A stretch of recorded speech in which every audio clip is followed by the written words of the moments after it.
After a big fight, my son drove away and left me alone at a train station with no money. An old man wearing dark sunglasses came close and said quietly, "Act like you're married to me. My helper will be here soon. Your son will be sorry he left you." The hot afternoon sun made everything feel worse as I watched Michael's red truck turn the corner and disappear. The sound of his tires squealing on the road felt like the end of something important. I'm 65 years old, and I never thought my own son would leave me standing here all alone. "You treat me like a baby, Michael," I had said to him, trying to stay calm even though I was shaking. "I can make my own choices. I don't need you planning my whole life like I can't think for myself." He just rolled his eyes at me. "Mom, you're being silly. That senior home is really nice. They have games, doctors who can help you, everything you could want." "Everything except my freedom," I told him back. That's when he suddenly stopped the car right there on the side of the road. "Fine. If you're so good at taking care of yourself, then find your own way home. Maybe then you'll understand that you need my help." It was only after his truck was gone that I realized something really bad. My purse with all my money and my bus pass was sitting on my kitchen table at home where I forgot it this morning. My phone was in my hand, but it only had 2% battery left. I felt my face get hot and red as I stood there at the train station. Here I was, a woman my age, with no way to get home. I used to be married for 35 years. I was a nurse who helped sick people for 38 years. And now I was stuck here because my only child thinks I can't handle things myself just because he wants me to move into that place where old people sit around all day doing nothing. That place would make me feel more dead than alive. The wooden bench at the station was hard and uncomfortable as I sat down. My knee was hurting. I could walk home, but it was more than 5 miles away. I could ask someone to use their phone, but that would be really embarrassing. And who would I even call? My friends who are my age don't drive much anymore, and they probably wouldn't see a text for hours. And calling Michael was definitely not something I was going to do. I was so lost in my worried thoughts that I didn't see someone sit down next to me until a kind voice spoke up. "Excuse me, ma'am, but I heard what happened to you." I turned around and saw a neat-looking man who looked about 70 years old sitting beside me. He wore really dark sunglasses that covered his eyes, and he held a long white stick that blind people use. He was dressed in clothes that looked expensive, a light gray suit that looked really comfortable even though it was so hot outside. "I'm okay, really," I said quickly. I felt embarrassed. How much did he hear? "Being blind doesn't mean I can't hear things," the man said with a small smile. "Your son left you here and didn't make sure you could get home safely." That sounds pretty mean to me. Something about the way he said it so directly made me feel like I could be honest. "That's one word for it," I agreed. "Mean is a good word." He turned his head toward me, looking serious even though I couldn't see his eyes. "Act like you're my wife," he said more quietly.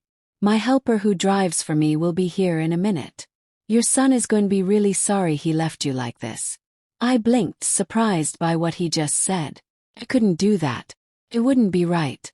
"My name is Edward Thompson," he said, holding out his hand. He put his hand exactly where mine was, which seemed strange for someone who couldn't see. "And your name is?" "Linda Harris," I said automatically, shaking his hand. His hand felt warm and strong. "Well, Linda Harris, I'm giving you a nice way to solve this problem without feeling bad. No tricks or anything." He tilted his head a little. "Unless you don't feel comfortable getting help from an old blind man." Something about the way he said that, making fun of himself a little, made me smile even though everything felt bad.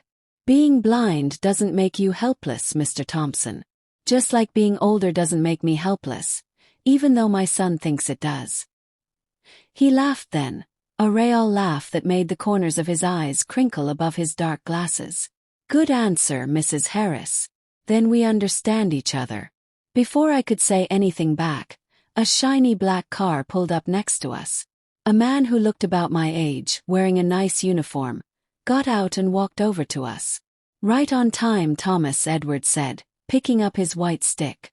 "We'll be taking Mrs. Harris to her house today." "Course, Sir," Thomas said, nodding at me. As Thomas helped Edward toward the car very carefully, I stopped and thought. I've always been careful and safe my whole life. Getting into cars with people you don't know, even nice old blind men with drivers, isn't something Linda Harris usually does. But then my phone made a sad little beep and turned off completely. I was out of choices. "Thank you," I said, letting Thomas open the car door for me. The inside of the car was cool and smelled like leather and nice cologne. "Where can we take you, Mrs. Harris?" Edward asked as Thomas started driving. I told him my address in the neighborhood where older people like me live. Not too fancy but nice. It wasn't anything like the big, expensive places I imagined Edward lived in. "Actually," Edward said after thinking for a moment, "I hope you don't mind, but would you like to come to my house for some tea first? After such a crazy afternoon, you might want a few minutes to calm down before going home." The right thing to do would be to say no thank you. But instead, I thought about what was waiting for me at my apartment. Empty rooms and the memory of Michael's angry voice still in my head. The heavy feeling of today's embarrassment pressing down on me. "It sounds really nice," I heard myself say. As we drove through neighborhoods that got fancier and fancier, I looked at Edward Thompson more carefully. His gray hair was cut perfectly. His hands looked strong even though they were well taken care of. The blindness didn't seem to make him less confident at all. There was something almost like he was acting like he was in a play, in the exact way he moved. The way he turned his head when I talked. How his face showed exactly what he was feeling. "If you're wondering if you made a bad choice accepting a ride from a stranger," he said suddenly, like he could read my mind, "I promise you, Thomas drives very safely, and I'm way too old to be dangerous." I found myself laughing a little. "I was actually thinking you seemed to handle not being able to see really well." "Ah," he said with a little smile. "Well, you either learn to deal with it or you become angry and mean. Pick the first one." When the car finally drove through a big fancy gate and up a curvy driveway, I couldn't help but gasp. Edward Thompson's house was huge, like a mansion. A beautiful white house with tall columns and perfectly cut grass and gardens everywhere with colorful flowers.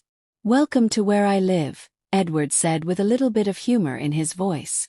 "I hope you like a special kind of tea called Earl Grey." The bigness of Edward Thompson's huge house made me quiet and unable to talk as Thomas helped us out of the car. The mansion was 3 floors tall with matching sides and big windows that caught the late afternoon sun. Flower gardens bloomed in colors that seemed planned out perfectly. And somewhere far away I heard the gentle sound of water splashing in a fountain. "Your quietness tells me you're either really impressed by what you see or you're thinking again about whether coming with a stranger was smart," Edward said as we got close to the big front door. "It's really overwhelming," I admitted. "You didn't tell me you lived in a palace." "It's not really a palace," he said, "though I guess it is pretty big for one person and a few helpers. My family has owned it for a very long time, and I feel comfortable here, especially since I lost my sight." As Thomas opened the huge front door, I noticed something weird. Even though Edward couldn't see, there weren't any special things to help blind people. No special bumpy paths on the floor. No special marked doorways. Everything was just beautiful, made for people who could see. "The house doesn't seem set up for someone who can't see," I said carefully, then stopped talking. "For a blind person," Edward finished for me. "I like things to look nice more than things that are just useful. I've memorized every single part of this place. 12 years without being able to see teaches you to make maps in your head really well." We walked into a big entrance room with really high ceilings and a grand staircase that curved up like something from a fancy movie. A sparkly crystal light thing hung above us, making rainbow colors across the shiny marble floors. "We'll have tea in the sunroom," Edward told Thomas. "And maybe some of those lemon cookies Mrs. Parker made yesterday." "Very good, sir," Thomas said and then walked down a hallway. Edward held out his arm very accurately, even though he couldn't see. "Shall we?" "The sunroom has a really pretty view of the East Gardens, or so people tell me." I hesitated before taking his arm, noticing again how confident he seemed for someone who couldn't see. As we walked through the house, I saw little things. The way he sometimes touched certain things with his fingers. How he counted steps quietly between rooms. The sunroom turned out to be a bright room with windows from the floor to the ceiling showing perfectly designed gardens outside. Comfortable chairs with soft cushions made several sitting areas around big potted plants. Felt both really fancy and cozy at the same time. Wealth shown but not showing off. Please sit down, Edward said, pointing to chairs near the windows. He sat in a chair next to mine very easily, putting his white stick carefully beside him. Have you lived here a long time? I asked, trying to understand how this huge house fit with the man next to me. All my life, except when I left for school and work, he said. Though I've closed off parts of it since I lost my sight. No point keeping up rooms I'll never see again. There was a sadness in his voice that touched me in an unexpected way. I made my house smaller after my husband died, I offered. Our family home felt too empty with just me walking around in it alone. Gary, wasn't it? Your husband's name. I blinked, surprised. Yes, but I don't remember saying his name. You were wearing a wedding ring but called yourself Mrs. Harris, not Mississippi. And you mentioned your son, so I guessed you were married before, Edward explained smoothly. Was it a long marriage? 35 years, I said. We met in high school, if you can believe something that old-fashioned. He fixed machines and engines. A heart attack took him away 6 years ago. I'm so sorry. That's a really big loss. Thomas came back with a tea set that would have made the Queen of England impressed. Beautiful china cups, silver serving pieces, and lots of little sandwiches and cookies arranged on plates stacked on top of each other. Will there be anything else, sir? Thomas asked after putting everything in front of us. No thank you, Thomas. We'll be fine. Edward waited until Thomas left before speaking again. Now then, Linda Harris used to be a nurse. I would guess from how you talk. Widow. Mother to at least one son who bosses you around. Tell me why he left you alone today. My hand stopped halfway to the teacup. How did you know I was a nurse? Nurses have a special way of talking. Caring but direct even when they're not working. You said being older doesn't make you helpless, which makes me think you just retired. The rest I heard at the train station. His smile was gentle. I may be blind, but I notice a lot of things. As he poured tea very carefully, without spilling, I found myself telling Edward about Michael's plan that kept getting pushier to make me move into an old folks' home. How he set up today's tour without asking me first, acting like it was already decided. The fight that got bigger and bigger in the car afterward, ending with me demanding to get out. You were showing him you're independent, Edward nodded. And he tried to prove you need help by leaving you there. Exactly. His understanding felt really powerful. Michael can't see that it's ironic. He says I can't take care of myself, then leaves me without a way to get home to teach me a lesson about needing help. Kids often have trouble seeing their parents as people who can make their own choices, Edward observed, sipping his tea. My daughter Victoria went through something similar after my sight got worse. She wanted to control everything.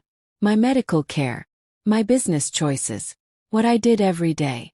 It took time for her to understand that being blind didn't make me less capable. The tea was made perfectly, and the sandwiches were delicate and tasted really good.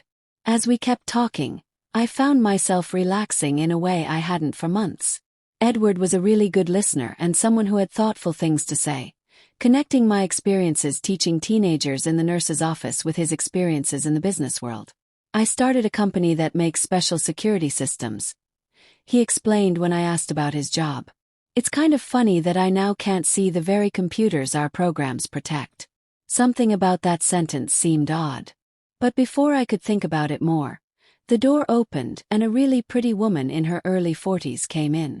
Dad, Thomas said you had a visitor. She stopped suddenly when she saw me, surprise clear on her face. Victoria, perfect timing, Edward said, turning his head toward where she was. This is Linda Harris. Linda, my daughter Victoria Thompson. Victoria recovered quickly, reaching out a perfectly manicured hand. How nice to meet you. Dad rarely has guests these days. Her voice was friendly, but she was looking at me carefully, her eyes taking in my simple dress and normal shoes with subtle judgment. I recognized the protective way she was looking at me. The same look I'd given Gary's old aunts when they visited after he retired. Your father helped me out of a really awkward situation, I explained, briefly telling the story of being left at the train station. Something in Victoria's face got softer. That sounds exactly like something Dad would do. She looked at her father with a mix of frustration and love. Always helping people he just met. Linda is not just some random person, Edward argued back. She's a retired nurse with a son who needs to learn about respecting his mother's independence. Victoria laughed, a real laugh that changed her professional look. Well, then you're in good hands. Dad has strong feelings about independence. He checked her watch. I can't stay. Board meeting in 40 minutes. Will you be at the charity dinner on Friday night? I wouldn't miss it, Edward replied.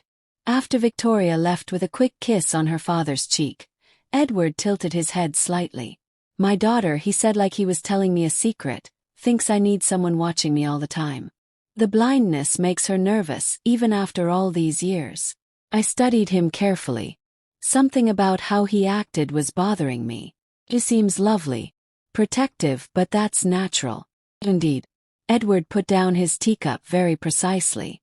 Now, shall we get you home before your son sends out people to search for you? Thomas drove me home as the evening shadows got longer across the city. Edward insisted on coming with me, saying something about finishing the rescue properly. We sat next to each other in the fancy back seat, close enough that I could smell his cologne. Something expensive and subtle with woodsy smells. Your son will probably be worried by now, Edward remarked as we turned onto my street. I checked my watch and sighed. It's been 4 hours since he left me. He's either really worried or still really mad. My apartment building came into view. A modest but nice place where most people living there were retired like me. Nothing like the huge estate we'd just left. But it was home. There's a car parked in front of your building. Red truck. Man walking back and forth beside it, Edward observed casually. I looked hard through the front window. That's Michael. Then I froze, turning to look at Edward sharply. How did you see that? The car stopped and Edward's hand found mine with perfect accuracy. Linda, would you let me do a little performance? He asked, ignoring my unfinished question. I'd like your son to see you coming home. Understanding came slowly. You want him to see me arriving in a fancy car with a driver and a wealthy friend. Exactly. His smile had a hint of playfulness that made him suddenly seem younger. A small lesson about making assumptions, maybe. I should have said no. It was childish, really. Getting revenge in a petty way. But I thought of Michael's dismissive voice. The way he drove away and left me alone. His complete certainty that I couldn't manage without him. What do you have in mind? He asked. Edward's plan was simple. Thomas would open my door with formal respect. Edward would get out with my help, playing up his blindness a little bit. I would introduce them and Edward would say how delightful it was to finally meet my son, maybe mentioning our plans for the coming week. Nothing that's a lie, Edward assured me. Just enough to make him rethink his assumptions about what you can do and who you know. As Thomas pulled up behind Michael's truck, I saw my son turn. His face went from worry to confusion when he saw the fancy car. His eyes got big as Thomas got out to open my door with a formal Mrs. Harris that carried clearly in the evening air. I stepped out, knowing Michael was watching, and turned to help Edward as we'd planned.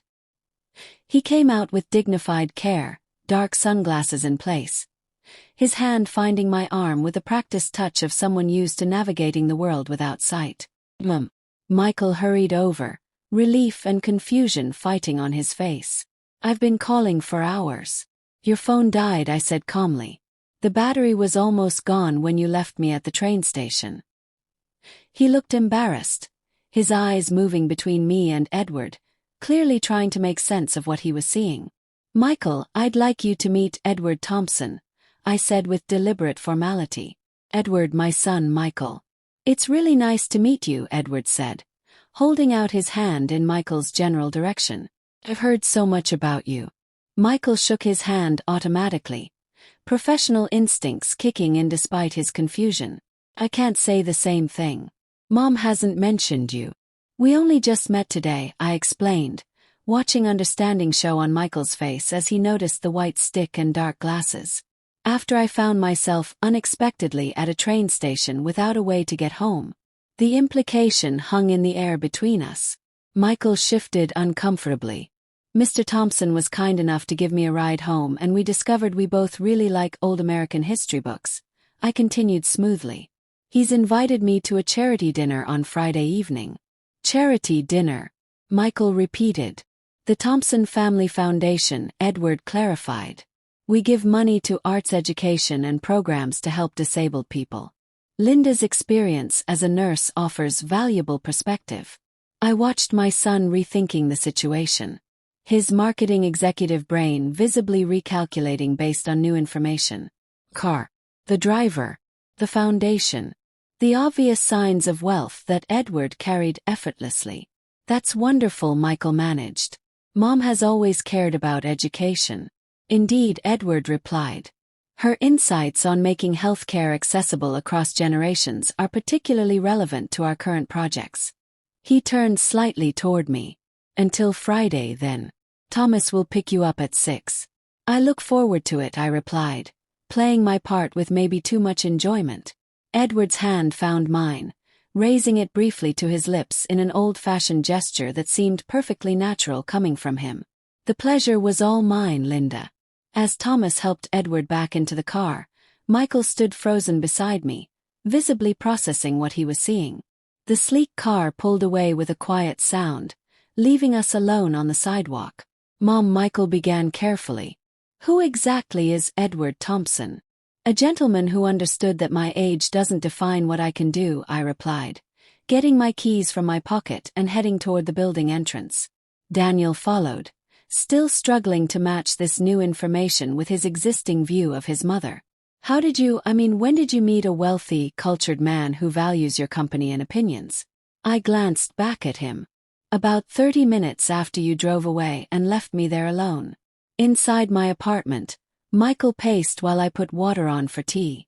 A much simpler thing than the service at Edward's mansion, but comforting in its familiarity. I was really worried, Michael finally said. When you weren't home and your phone went straight to voicemail, I even checked the hospitals, Mom.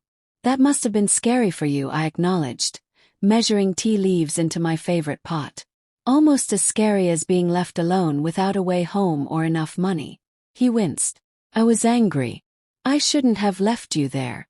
No, you shouldn't have, I agreed, my voice firm but not mean. Just like you shouldn't make decisions about where I'm going to live without asking me first. Michael sank onto my couch, running a hand through his hair in a gesture so much like his father that my anger softened a little. I'm worried about you living alone, Mom. The stairs in this building. How far you are from my family.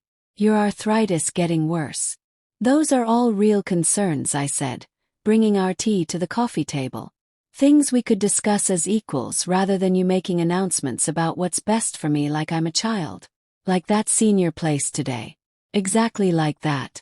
Michael studied me over his teacup. So Edward Thompson. He seems impressive. I couldn't help smiling at the obvious attempt to get information. Yes. And you're having dinner with him on Friday. With him and his foundation board. Yes. My son hesitated. I'm sorry I left you at that train station. It was childish and mean. Yes, it was, I agreed, then reached over to pat his hand. But it led to an unexpected adventure. Maybe we should both remember that I'm still capable of having those. After Michael left with multiple apologies and a promise to discuss, not dictate, future plans, I sat alone in my apartment, replaying the events of this extraordinary day. One detail kept bothering me. Edward's comment about Michael's truck. How had a blind man known its color or that someone was walking back and forth beside it? And there had been other moments. The way he'd moved around his home with too much precision. How he'd noticed my wedding ring. His perfectly aimed gestures. Small things that together made a pattern I couldn't quite figure out. As I got ready for bed, my phone, now charged, chimed with a text message from an unknown number. I hope our little performance gave you satisfactory results. Looking forward to Friday's dinner. Sleep well. I stared at the screen, wondering exactly what sort of man I'd actually met today, and why the thought of seeing him again filled me with such unexpected anticipation. I spent the next morning distracted, my thoughts going back again and again to Edward Thompson and the strange things about his behavior.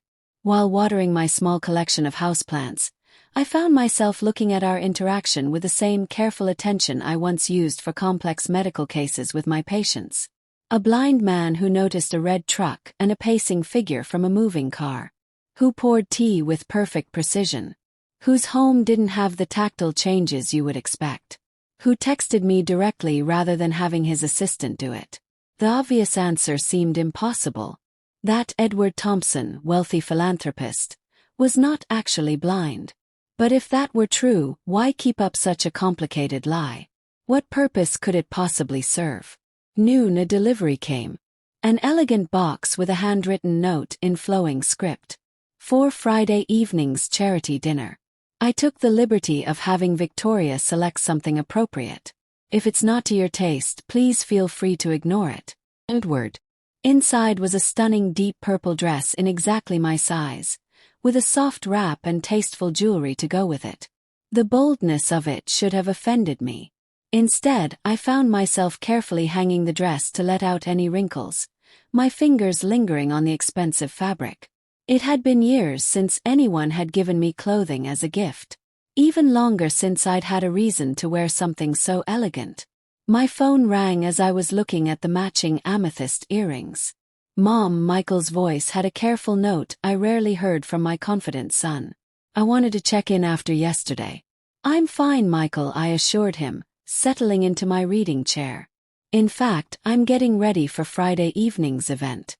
About that, he cleared his throat. I did some research on Edward Thompson. Of course he had. Michael never could resist investigating anything that didn't fit his orderly view of the world. And he's not just wealthy, Mom. Business magazines estimate his worth at over $2 billion. His security technology company changed how digital privacy works, and he's been almost completely private since going blind 12 years ago.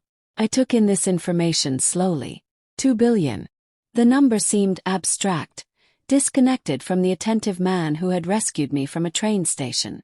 Why are you telling me this? Asked finally. Michael hesitated. Because it's strange that someone who rarely appears in public would suddenly take an interest in my mother. I'm concerned he might have reasons that aren't obvious. Such as, I couldn't keep the amusement from my voice. Trying to romance a 65-year-old retired nurse for her vast fortune in medical textbooks. Mom, please. I'm serious. Men like Thompson operate differently. Everything is calculated. Maybe his calculation was simply kindness to a stranger, I suggested. Not everything has an angle, Michael.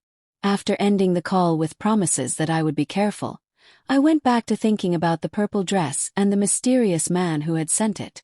My nurse's mind couldn't let go of the inconsistencies, the puzzle pieces that didn't quite fit. I found myself doing my own research, typing Edward Thompson blind technology magnate into my tablet search engine. The results were interesting. Articles described Thompson as a private genius who had continued leading his company remotely after losing his sight to an eye disease. Photos showed a younger Edward at industry events, always impeccably dressed, often next to world leaders and technology pioneers. More recent images were rare. Occasional blurry photographs showing him with dark glasses and a cane, always with Thomas or his daughter. One financial blog talked about his strategic retreat from public life, noting how his personal privacy contrasted with his company's high profile and his foundation's active community presence. Another article mentioned persistent rumors that his condition was less severe than reported, citing anonymous former employees who claimed he kept more control over daily operations than publicly acknowledged. Nothing definite, but enough to feed my growing suspicion that Edward Thompson's blindness might be, at least partially, a carefully built facade. By late afternoon, I found myself getting ready for the evening with unusual care. I styled my gray hair in a more elegant way than my typical practical style. Applied makeup with attention to detail I hadn't bothered with in years. And slipped into the purple dress, which fit as if it had been made for me. Looking in the mirror, I hardly knew myself. The woman looking back appeared confident, distinguished, even attractive in a way I'd stopped thinking was relevant to my identity. Exactly at 6, my doorbell rang. Thomas stood in the hallway, as formal and correct as the day before. Mrs. Harris, He greeted me with a slight bow. Mr. Thompson sends his apologies for not collecting you personally. He's handling last-minute details for the dinner. Of course, I replied, gathering the soft wrap and a small evening bag. The dress is lovely, by the way. Please thank Mr. Thompson for his thoughtfulness. He has an excellent eye for such things, Thomas said, then froze almost imperceptibly, as if catching himself in a mistake. That is to say, he has excellent taste and trusted advisors. I noted the slip with interest but made no comment as he walked me to the waiting car. The charity dinner was being held at the Thompson Museum of Modern Art, a sleek structure of glass and steel on the city's riverfront. As we got close, I saw people in formal clothes going up the wide steps. Camera flashes occasionally lit up the night as photographers documented the arrival of what appeared to be local celebrities and important people. There will be reporters, Thomas warned as we pulled up to the entrance. Mr. Thompson asked me to take you directly inside to avoid unnecessary attention. How efficiently Thomas got me through a side entrance and into a private elevator suggested this was a well-practiced routine. We came out into a quieter hallway where Edward stood waiting, looking amazing in a tailored tuxedo. His dark glasses exchanged for a different pair with slightly tinted lenses. Linda, he greeted me, turning at the sound of our approach with that too-perfect timing I'd noticed before. Came. Did you think I wouldn't? I asked, letting him take my hand. People often find my world scary, he replied. The dress suits you perfectly. Yes, I said, watching his face carefully. Victoria has an excellent eye. She does, he agreed smoothly. Though I selected the color myself. Deep purple has a richness that complements your voice. My voice has a color. His smile deepened, making fine lines around his mouth that hadn't been obvious the day before. When one sense is limited, others compensate in fascinating ways. I decided to test a small theory. The earrings are particularly beautiful, I said, deliberately not touching them or making any sound that would show their location. Without hesitation, Edward's hand rose to hover near my right ear, exactly where the amethyst glinted. Simple elegance suits you better than flashiness. His fingers were inches from my ear, close enough that I could feel their warmth. We stood frozen in that almost touch for several heartbeats before Thomas discreetly cleared his throat. Sir, the guests are gathering for the reception. Miss Thompson asked me to remind you about greeting the mayor before dinner. Edward's hand dropped and the moment shattered. Duty calls, he said with a slight sigh. Shall we face the crowds together, Linda? I find these events more tolerable with pleasant company. He offered his arm with the practiced gesture of a blind man. But as I took it, I couldn't shake the certainty that those tinted glasses were watching me with perfect clarity. The question wasn't whether Edward Thompson could see. I was now convinced he could. The question was why he pretended otherwise, and whether I should confront him with what I suspected. For now, I decided I would watch and gather evidence, approaching the mystery of Edward Thompson with the same careful analysis I'd once used for diagnosing difficult medical conditions with my patients. After all, as I'd often learned in nursing, the most interesting cases are always those with hidden symptoms. The Thompson Foundation's annual charity event proved to be a masterclass in elegant giving. The museum's grand hall had been changed into a sophisticated dining space with tables arranged around a small stage and podium. Crystal lights cast warm light over arrangements of white roses and purple hydrangeas that matched my dress so perfectly I wondered if it had been deliberate coordination. With Edward's arm linked through mine, we moved through the crowd with what appeared to be well-rehearsed precision. He moved confidently, occasionally touching my arm or leaning closer as if needing guidance through particularly dense clusters of guests. Yet I noticed how he never bumped into anyone. How he seemed to know movements before they happened. How his face turned toward approaching people seconds before they spoke. Edward, wonderful event as always, called a silver-haired woman in an elaborate green gown. And who is your lovely companion? Patricia Montgomery, chairman of the City Art Museum Board, Edward murmured to me before raising his voice. Patricia, may I present Linda Harris, a retired nurse whose insights on healthcare accessibility have been invaluable. I shook her hand, noting how Edward had upgraded my position slightly. "A pleasure to meet you, Mrs. Harris," Patricia beamed. How refreshing to see new faces in Edward's circle. He's become such a recluse these past years. With good reason, Edward replied smoothly. Large gatherings are challenging without sight. Of course, Patricia backpedaled immediately. I didn't mean any offense. None taken, he assured her. Now, if you'll excuse us, I believe the mayor is signaling for my attention. He wasn't, of course. The mayor was deep in conversation with a group of business people near the bar. His back to us. The mayor is actually busy elsewhere, I observed quietly as we moved away from Patricia. Edward's lips curved upward. Is he? How convenient. Patricia's charity donations are inversely proportional to her conversational skills. I laughed despite myself. A useful social escape strategy. Claiming to see people who need your attention. His steps faltered almost imperceptibly, and I realized my verbal trap too late. A figure of speech, he recovered smoothly. Thomas usually signals me when someone is trying to get my attention. But Thomas was nowhere near us at that moment, and we both knew it. Before I could press the point, Victoria appeared, elegant in a burgundy gown that complemented her dark hair. Dad, we're about to begin the presentation.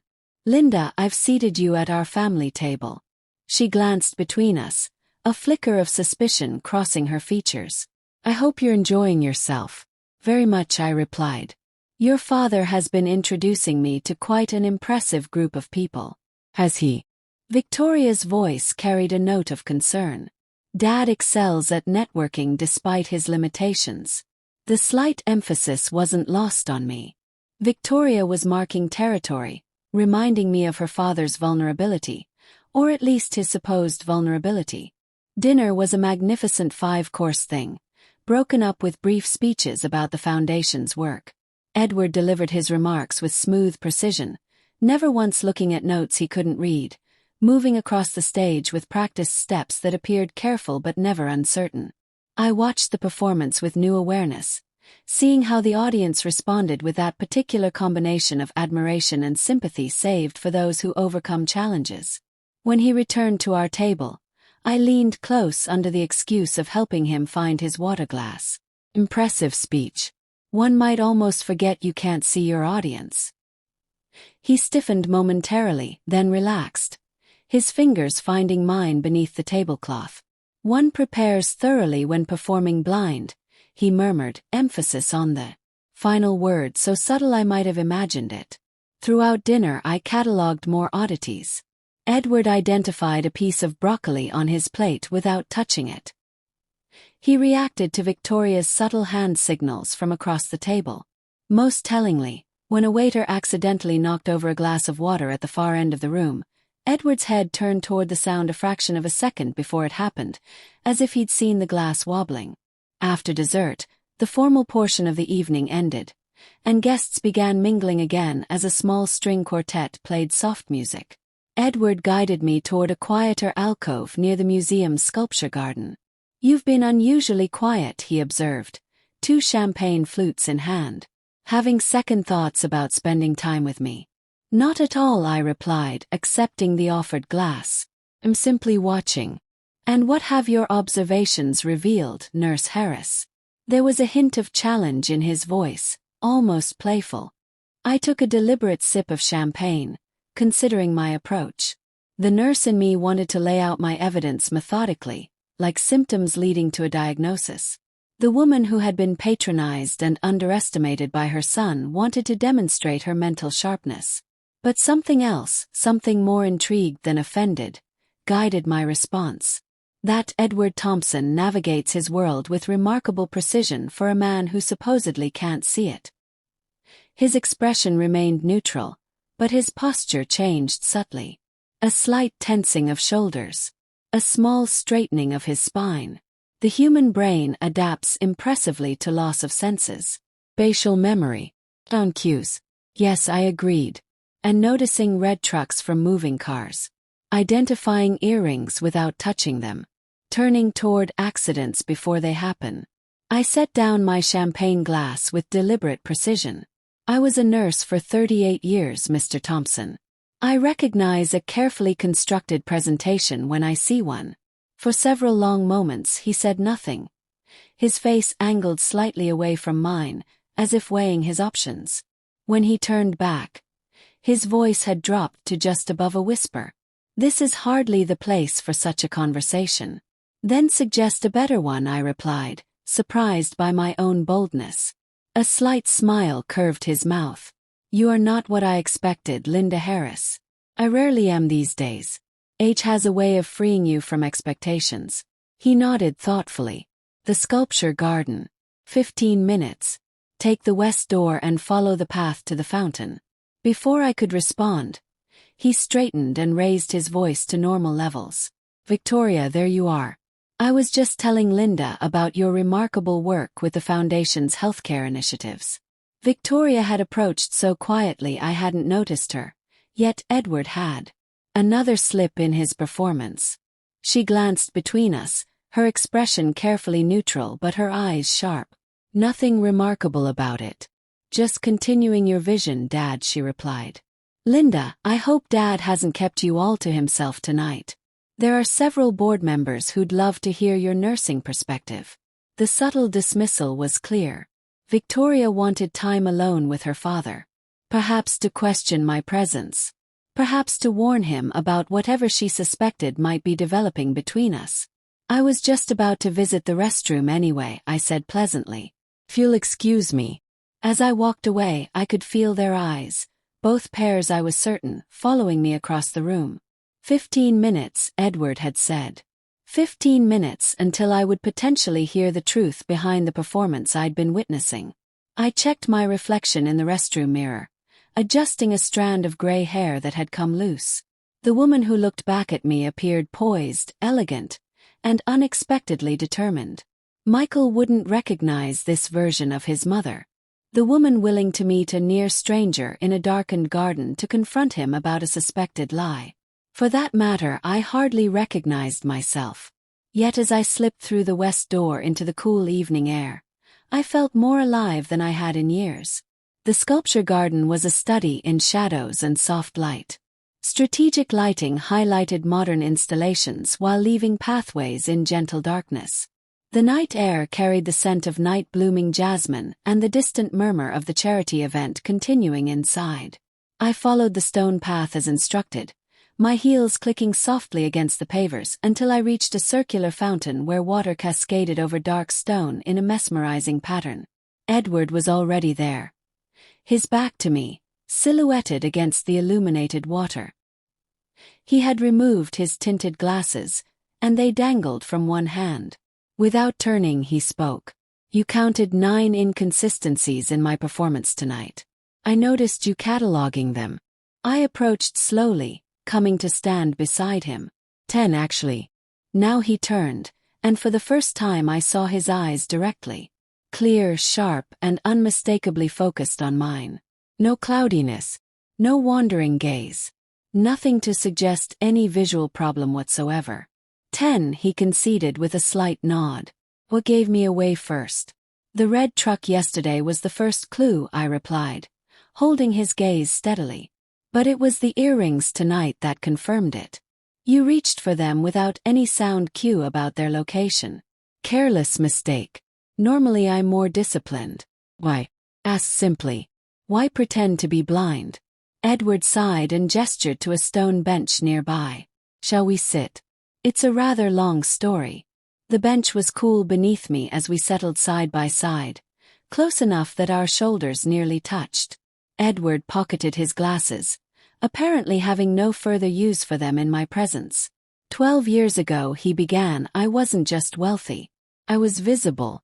Magazine covers, television interviews, private meetings with presidents and CEOs. My company Security Innovations made me a public figure in a field where privacy is ironically the ultimate luxury. He paused, his profile sharp against the darkness. Then came the threats. Not just the standard business problems or random harassment that comes with wealth, but targeted threats against my family.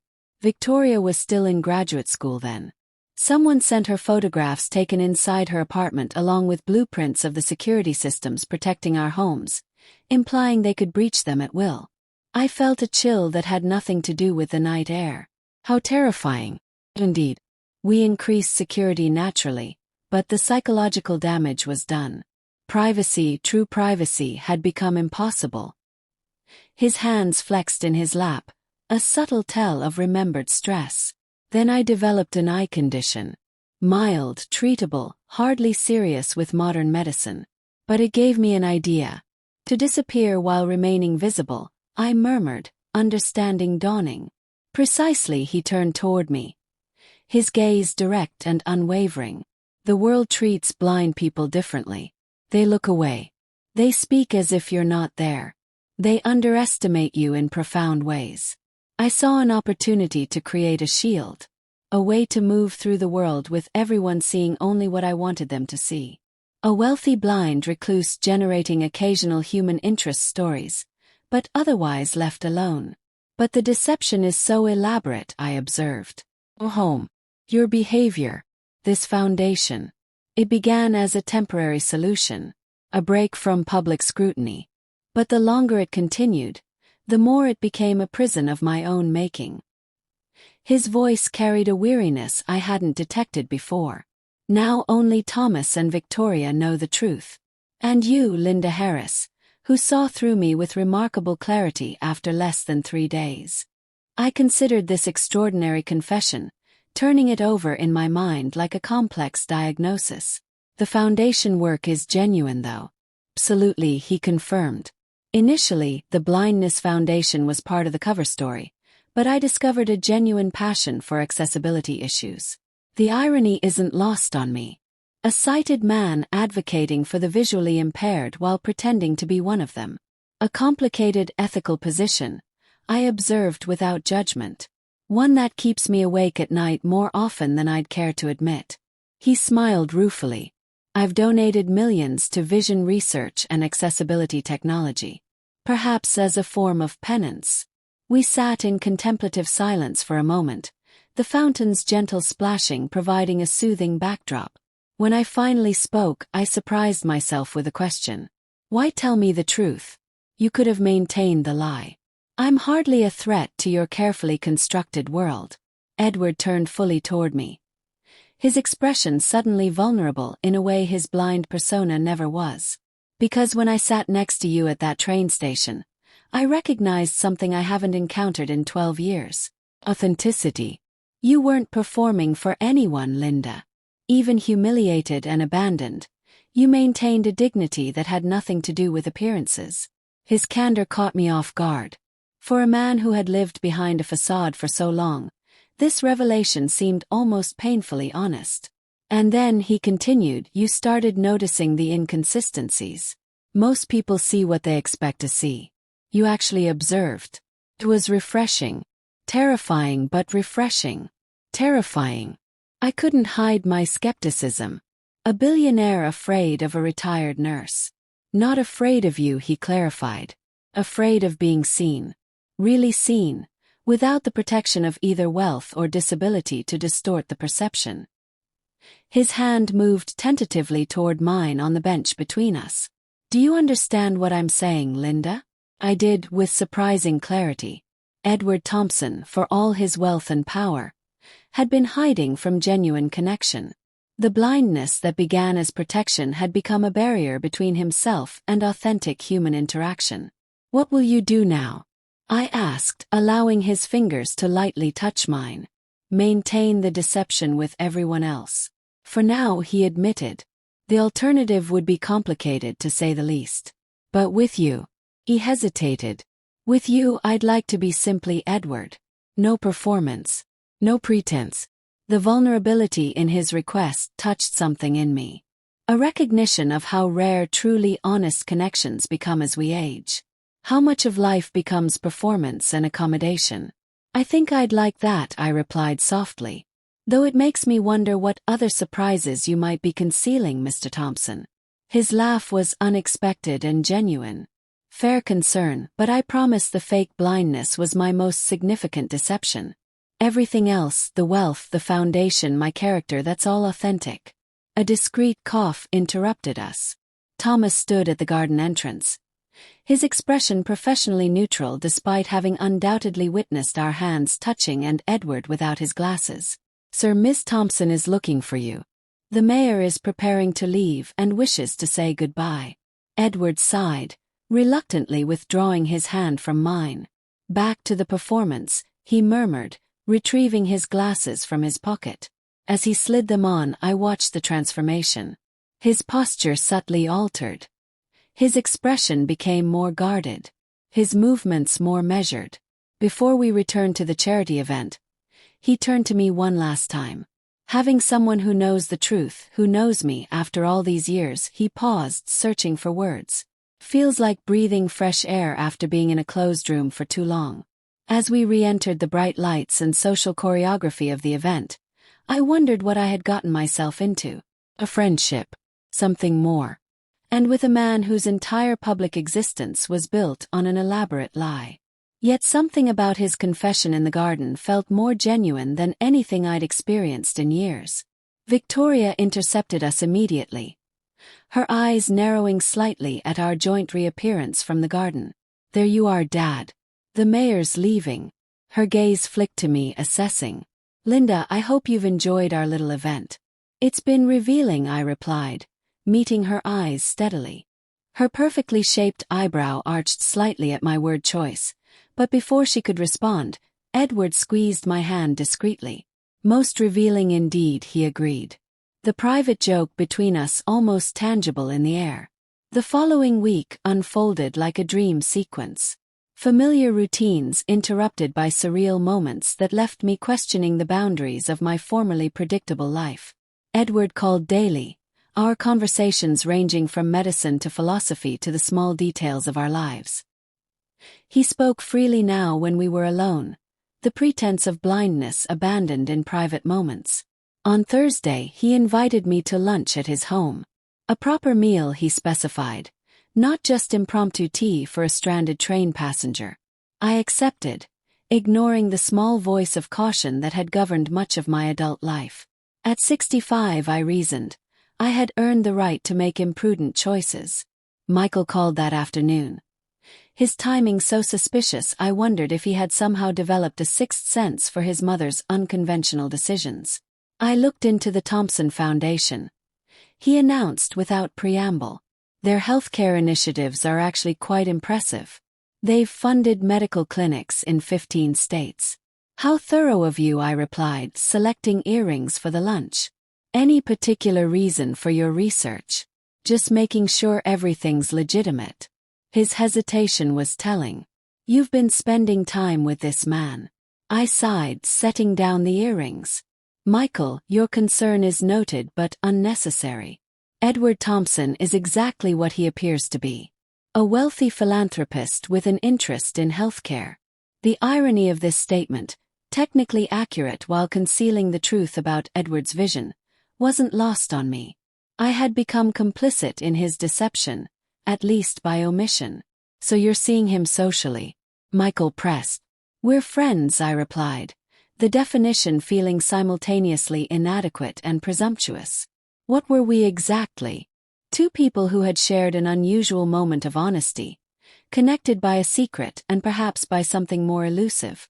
When I arrived at Edward's mansion that afternoon, the atmosphere had changed subtly from my first visit.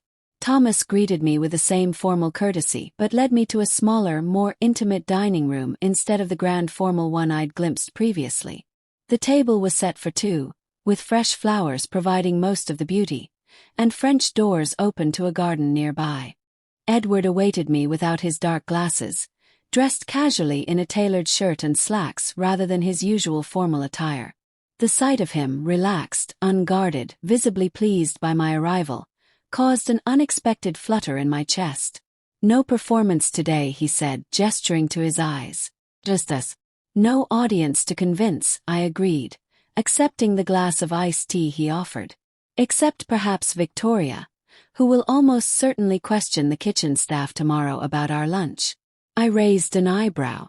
"She doesn't approve of me." She's protective, Edward clarified, leading me to the table. And suspicious by nature. A quality that serves her well as CEO. She hasn't quite determined whether you're a potential threat or a positive development in my life. And which am I? The question emerged more boldly than I'd intended. Edward considered me over his glass. His gaze direct in a way that still startled me after seeing him perform blindness so convincingly. Both perhaps. You've disrupted a carefully maintained balance, but not necessarily in an unwelcome way. The lunch that followed was exquisite. Dishes I recognized from my nursing days working with international patients, prepared with authentic precision. Throughout the meal, our conversation flowed effortlessly, punctuated by moments of companionable silence that felt as natural as the dialogue. I've been thinking about your situation, I said as we lingered over dessert. The ethical implications of your deception. Edward set down his fork. I wondered when the nurse would deliver her moral assessment. Not an assessment, I corrected. Question. Has it been worth it? 12 years of performing blindness. The isolation. The constant vigilance against slipping up. What has it given you that compensates for what it's taken away? He didn't answer immediately, his fingers tracing the stem of his glass with contemplative precision. Safety initially. Peace to some degree. The freedom to observe without being observed. A one-way window between myself and the world. He looked up, meeting my eyes. But lately I've been questioning whether the protection is worth the isolation. Because of me? Asked, suddenly self-conscious. Because of what meeting you revealed, he clarified. How habitual the performance has become. How automatic the barriers. You saw through them with such ease that it made me wonder how much of myself I've lost behind them. The vulnerability in his admission touched me deeply. Before I could respond, however, the dining room door opened suddenly, and Victoria entered without announcement. She froze at the threshold, her eyes widening as she registered her father without his glasses, clearly looking directly at me in the natural light. Dad, her voice held equal measures of confusion and alarm. Edward didn't startle or reach for his glasses as I might have expected. Instead, he sighed softly and gestured to the empty chair beside him. Join us, Victoria. Seems we have something to discuss. Her gaze darted between us, comprehension dawning slowly. She knows. The question emerged half-whispered, as if the words themselves might be dangerous. She figured it out, Edward confirmed.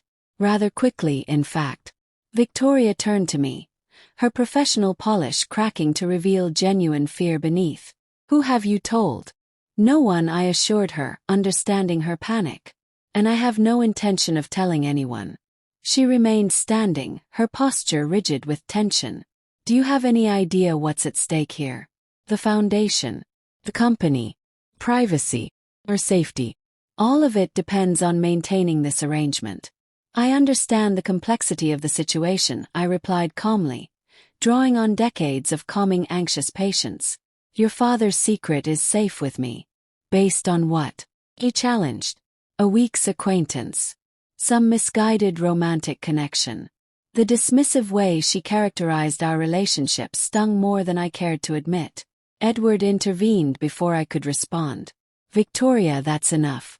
Linda has shown more insight and discretion in 1 week than most people demonstrate in a lifetime. I trust her.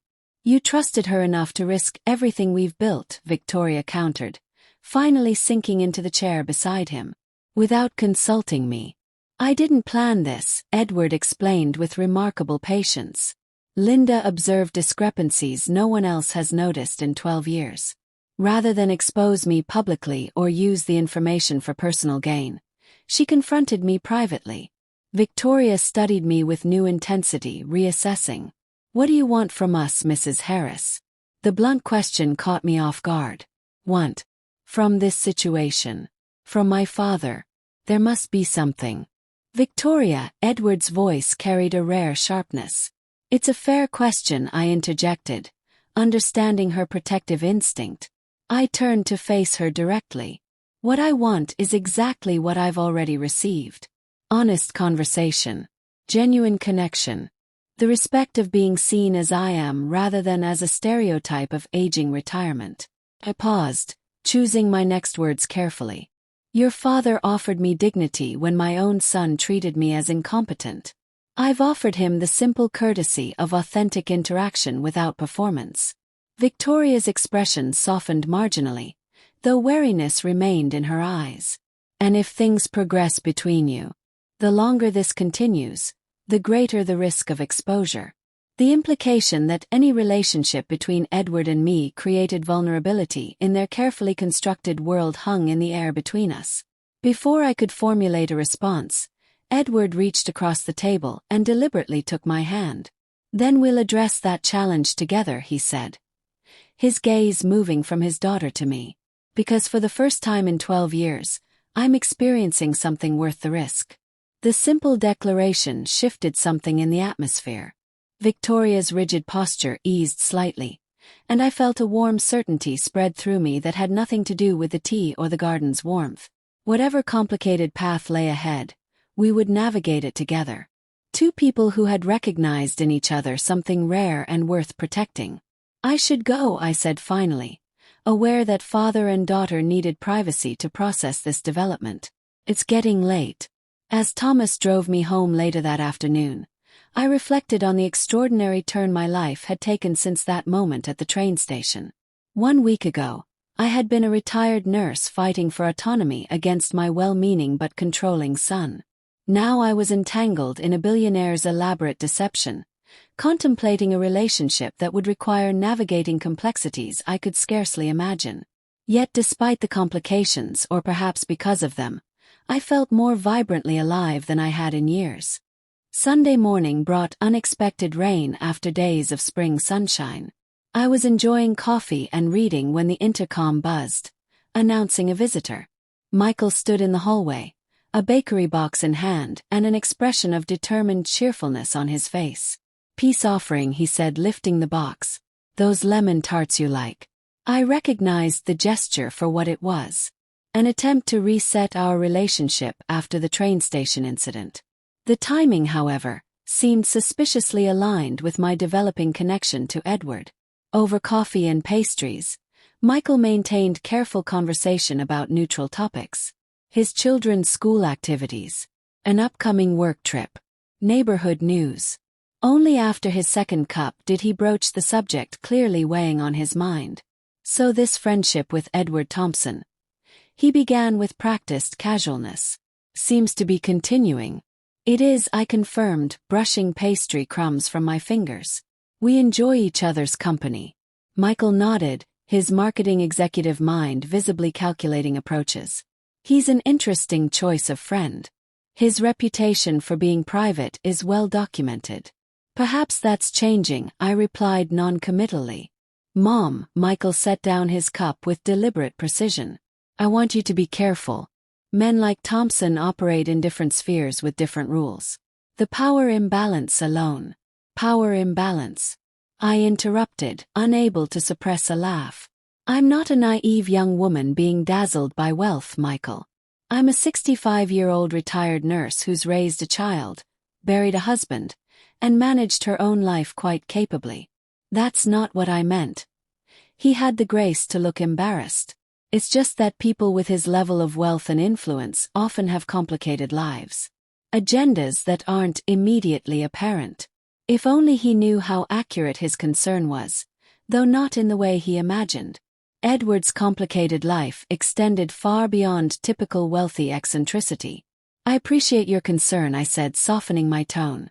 But I trust my judgment about Edward. Complicated life and all. Michael appeared ready to press the issue further when his phone buzzed. Checking the screen, his expression shifted to surprised recognition. It's the office. On a Sunday. I should take this. He stepped onto the balcony for privacy, leaving me to clear the breakfast dishes. Through the glass door, I observed his conversation transform from irritation to intense interest. When he returned, his demeanor had completely changed. That was incredible, he said, slipping his phone into his pocket. My agency just got a call from the Thompson Foundation. They're looking for a marketing partner for their national healthcare initiative. And somehow my name came up as a recommended contact. I maintained a neutral expression, though internally I was connecting obvious dots. What a fortunate coincidence. Coincidence. Michael repeated slowly, studying my face. Mom, did you have something to do with this? I mentioned to Edward that you work in marketing, I admitted. Nothing more specific than that. Michael sat heavily on my couch, processing this development. This account would be significant. The foundation's annual marketing budget is in the millions. Then you should prepare a compelling presentation, I suggested mildly. He looked up sharply. Is this why you've been spending time with Thompson? To advance my career. The question stung with its presumption that my relationship with Edward must serve some ulterior purpose. Absolutely not. My friendship with Edward stands entirely on its own merits. If he's chosen to consider your agency, that's his business decision. Michael had the decency to look embarrassed. Sorry, that was unfair. He paused, weighing his next words. It's just difficult to reconcile the private billionaire from business journals with a man who's suddenly having lunch with my mother. People are often more complex than their public images suggest, I replied, the understatement almost making me smile despite my irritation. After Michael left to prepare for his unexpected business opportunity, I received a text from Edward. Was that too obvious an olive branch?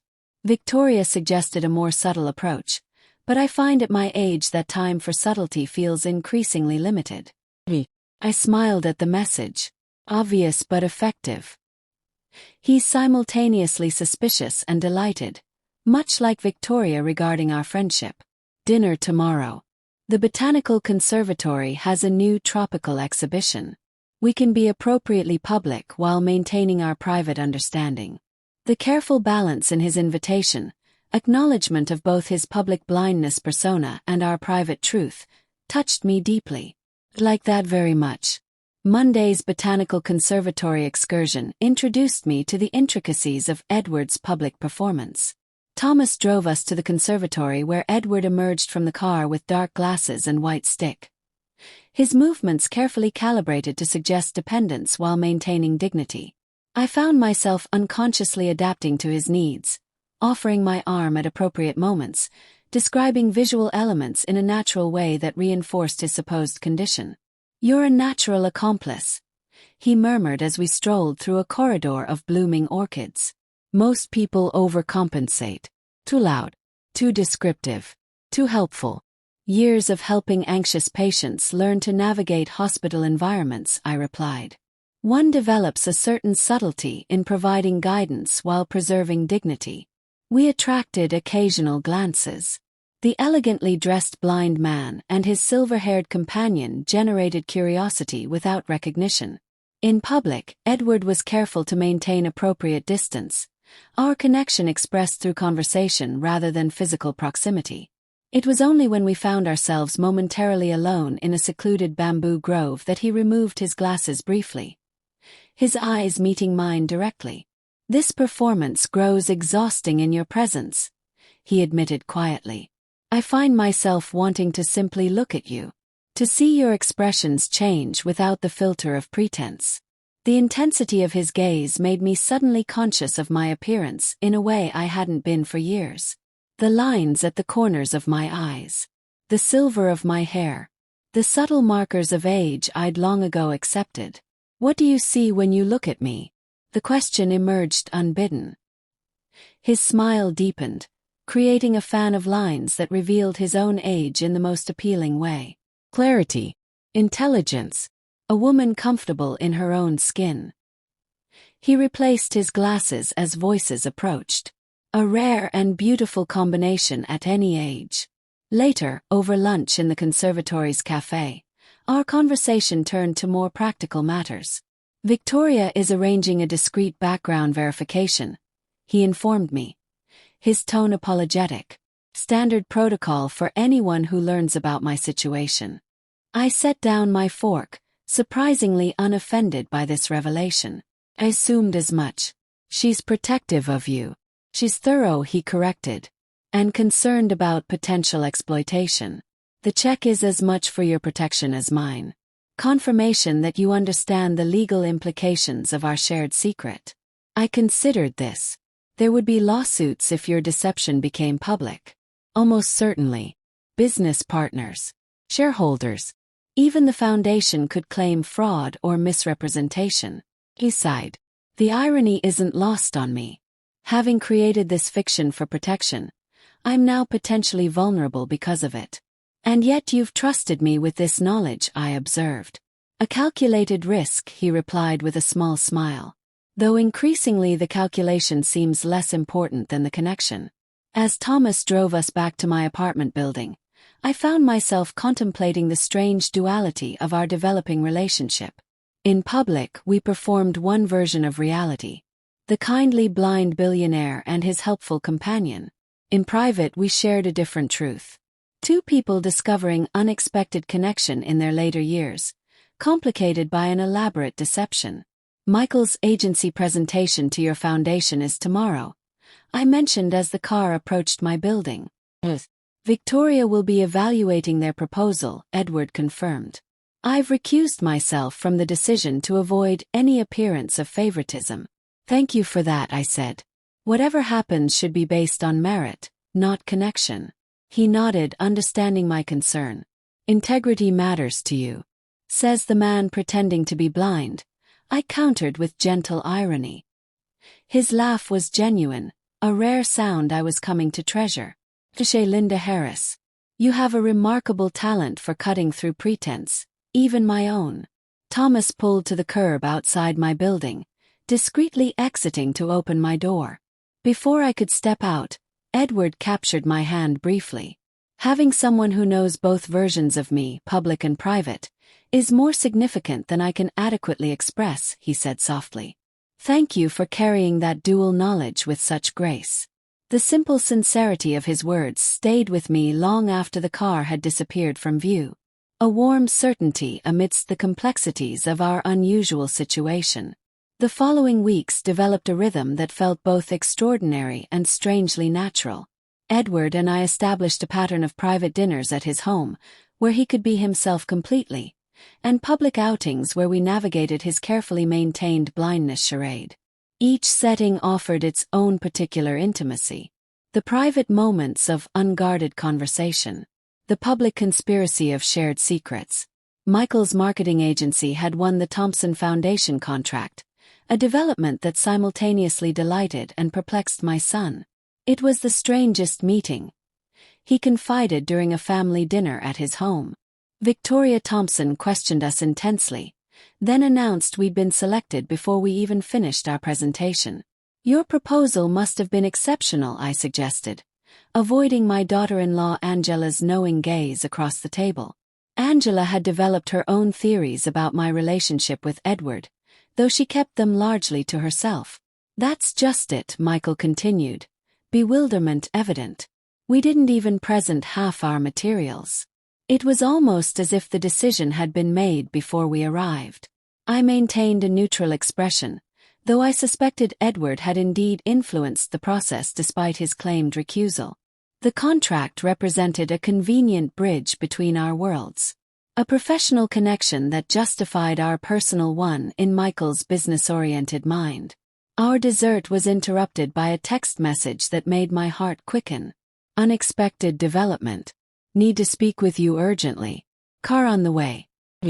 I made my excuses shortly afterward, claiming tiredness, though Michael's suspicious glance suggested he wasn't entirely convinced.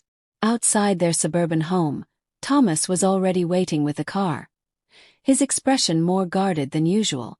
What's happened? I asked once we were moving. Mr. Thompson will explain, he replied, offering nothing further. At the mansion, Edward waited in his study rather than the formal sitting room, a space I'd come to recognize as his true domain, where business decisions were made and real conversations happened. He stood by the window without his glasses, tension evident in his posture. Marcus Dalton, he said without preamble as I entered. The investigative reporter I mentioned. He's publishing a feature article next week about the curious case of Edward Thompson's selective blindness. My stomach dropped. He has evidence. Circumstantial but compelling. Edward gestured to a folder on his desk. Victoria received an advanced copy from a contact at the publication. Dalton has been investigating for months, interviewing former staff, analyzing public appearances, even consulting medical experts about the consistency of my symptoms. I skimmed the article, which methodically built a case questioning Edward's condition without quite making direct accusations. The journalist had documented subtle inconsistencies in Edward's behavior at public events, noted the curious lack of medical specialists visiting the mansion, and quoted anonymous sources describing incidents where Edward had seemingly reacted to visual stimuli. This stops just short of calling you a fraud, I observed, while planting the seed in readers' minds. Legally careful but practically damaging. What will you do? He sighed, running a hand through his silver hair. Victoria and our legal team are exploring options. Preemptive statement. Potential legal action for defamation. Or simply ignoring it and dismissing any questions as baseless speculation. I considered the article again. None of his evidence is definitive. It's all circumstantial, open to interpretation. True, Edward agreed. But it raises questions that could lead to greater scrutiny, which eventually might uncover more concrete evidence. I set the article down, understanding the unspoken concern, including my sudden appearance in your life. He nodded grimly. Dalton mentions an unidentified female companion observed at recent public events. He's noticed you, Linda, though he hasn't identified you yet. The implications settled heavily between us. My presence in Edward's life had created a new vulnerability in his carefully constructed facade. The realization must have shown on my face because Edward moved quickly to sit beside me, taking my hands in his. This isn't your fault, he said firmly. Dalton has been investigating for months, long before we met. If anything, I've been growing careless over time, too comfortable in the performance. Still, I replied, my presence complicates your situation. Perhaps we should be more discreet until this passes. Edward's expression tightened. Is that what you want? To step back from this relationship? The question carried weight beyond the immediate crisis. We had been dancing around definitions, allowing our connection to evolve naturally without explicit labels or declarations. Now, faced with external pressure, clarification seemed suddenly necessary. No, I answered honestly. That's not what I want at all. His relief was visible. But because I've grown quite attached to having you in my life, Linda Harris. The admission, simple as it was, shifted something between us. Edward raised one hand to my cheek, a gesture of such tender intimacy that my breath caught. When he leaned forward to kiss me, it felt like the most natural progression imaginable. The culmination of understanding and connection building over weeks of shared secrets and honest conversation. The kiss was gentle, almost tentative at first, then deepening as decades of experience replaced youthful uncertainty. When we finally parted, I found myself smiling despite the crisis that had brought me here. Well, I said softly, that certainly complicates the journalist's investigation. Edward laughed, the tension in his face easing. Linda Harris, your remarkable ability to find humor in difficult situations is one of the many reasons I'm falling in love with you. The declaration hung in the air between us, honest and unhurried. At our age, such admissions carry different weight. Less dramatic passion, more considered certainty. I'm rather fond of you as well, Edward Thompson, I replied. The understatement deliberate and mutually understood. Fraudulent blindness and all. His smile widened at that, but quickly sobered as reality reasserted itself. We need to decide how to handle this situation. If Dalton publishes his article, then we face it together, I finished for him. Whatever consequences come. Late that evening, as Thomas drove me home, I found myself contemplating the extraordinary turn my life had taken since that moment at the train station. In just over a month, I had gone from a retired nurse fighting for independence from her well-meaning son to a woman entangled in a billionaire's elaborate deception and now facing potential public scrutiny. Yet despite these complications, or perhaps because of them, I felt more engaged with life than I had in years. The woman who had once planned her days around book club meetings and arthritis management now navigated dual realities and contemplated public scandals with a strange exhilaration.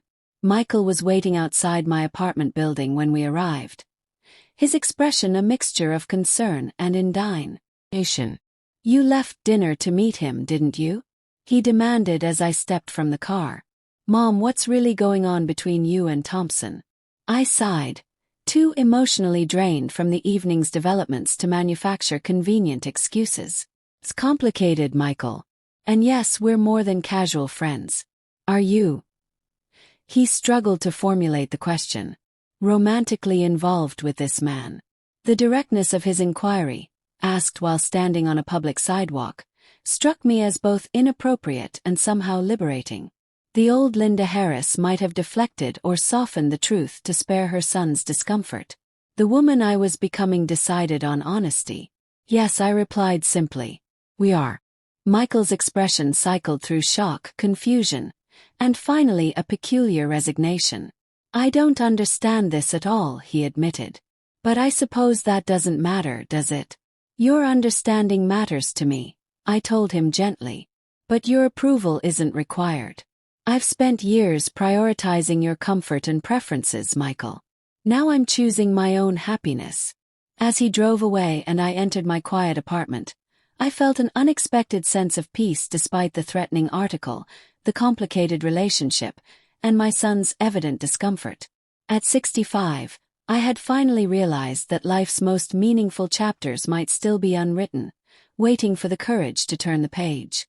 The Wednesday morning that Marcus Dalton's article was published dawned with deceptive tranquility. I woke early, made coffee, and opened the digital edition of the magazine on my tablet with trepidation. The feature appeared prominently on the homepage. The curious case of Edward Thompson's selective blindness. Philanthropy, privacy, or fraud? The piece was more damning than the draft we'd seen. Dalton had added recent photographs from the Botanical Conservatory, including one of me guiding Edward past a tropical display. Though my face wasn't clearly visible, the caption speculated about the mystery woman increasingly seen in Thompson's company and questioned whether she was complicit in maintaining his facade. My phone rang before I'd finished reading. It was Victoria, her voice tightly controlled. "Have you seen it?" "I'm reading it now," I confirmed. "It's worse than the draft. The phones are already ringing. Business associates, foundation partners, journalists looking for comments." She paused, her professional composure momentarily slipping. "This could destroy everything we've built, Linda." The use of my first name rather than the formal Mrs. Harris she typically employed marked the gravity of the situation. Before I could respond, she continued. "Father wants you at the house. We're having an emergency strategy meeting in 40 minutes. Can you come?" "Of course," I said, already moving toward my bedroom to dress. "I'll be there as quickly as possible." Thomas arrived in record time, his usual impassive expression replaced by grim efficiency as he navigated morning traffic. At the mansion, security was visibly enhanced. Additional guards at the gate. Others patrolling the grounds. The media had already gathered at the perimeter, cameras and microphones at the ready. Inside, the atmosphere was that of a crisis room. Edward sat at the head of his study's conference table, surrounded by legal advisors, public relations specialists, and Victoria, who paced while speaking rapidly into her phone. When he saw me, Edward rose immediately, crossing the room to greet me with unexpected public affection, taking both my hands in his. "I'm sorry to drag you into this," he said quietly. "I was already in it," I reminded him. "The moment I recognized your secret." Victoria ended her call and addressed the assembled team. "The Foundation Board is requesting an emergency meeting. Our major corporate partners want statements clarifying the situation. The medical privacy angle is buying us some time, but eventually we'll need to respond definitively." A distinguished woman I recognized as Edward's lead attorney cleared her throat. Mr. Thompson, we've discussed this. From a legal standpoint, maintaining the fiction is increasingly untenable.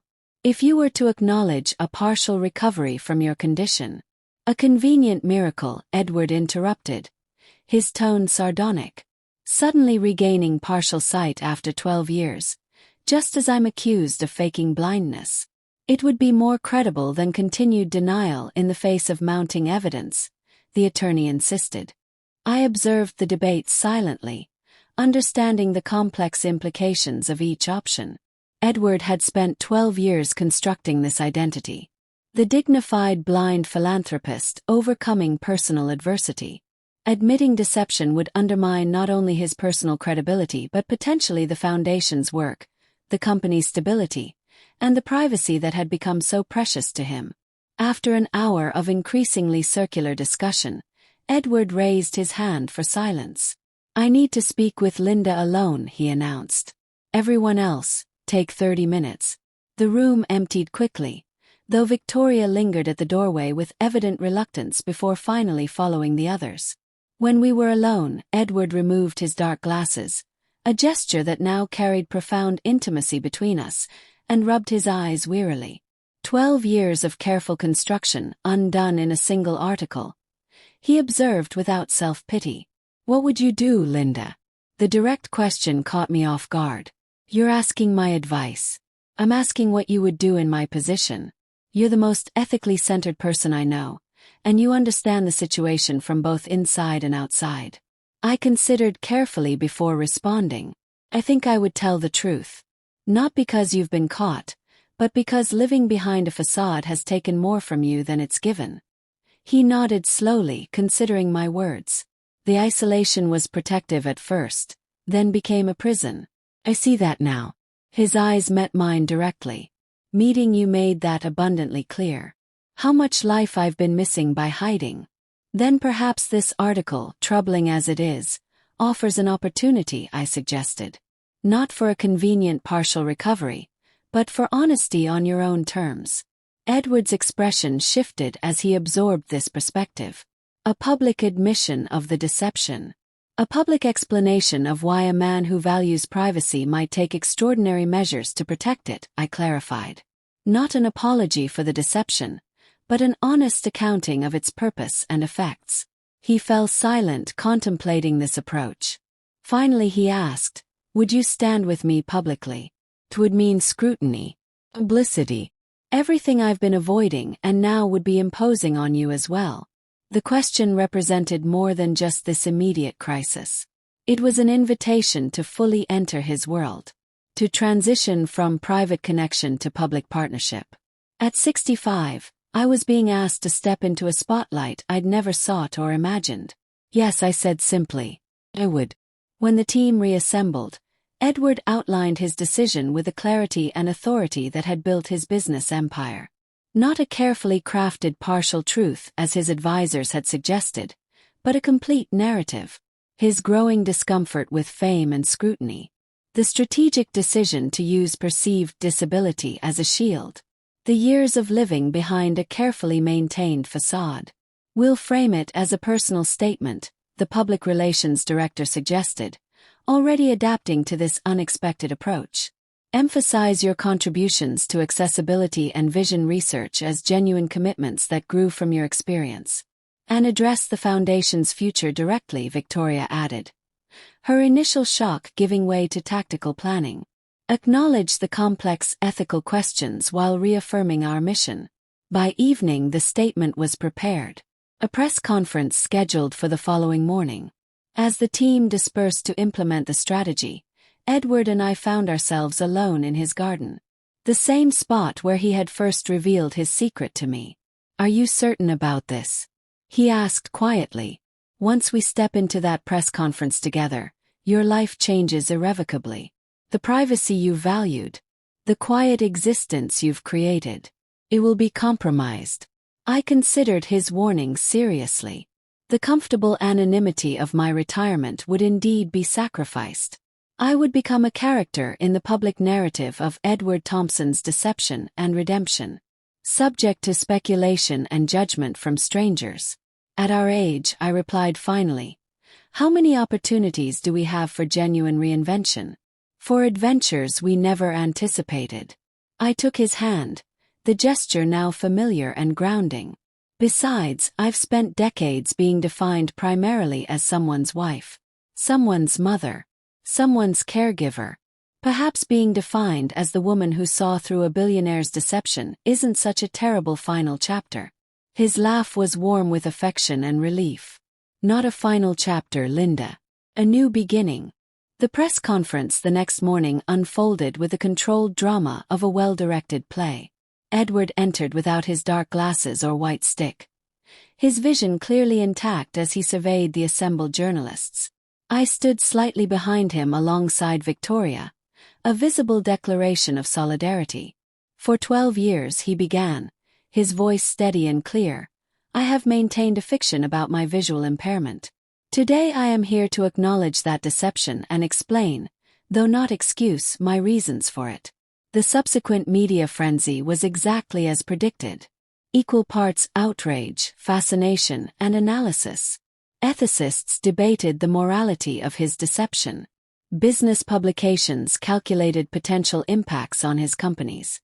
And tabloids naturally focused on me, the mystery woman who inspired Edward Thompson's confession. Through it all, we maintained the united front established at the press conference. The Foundation's work continued, its mission reaffirmed through new initiatives specifically addressing transparency and ethical governance.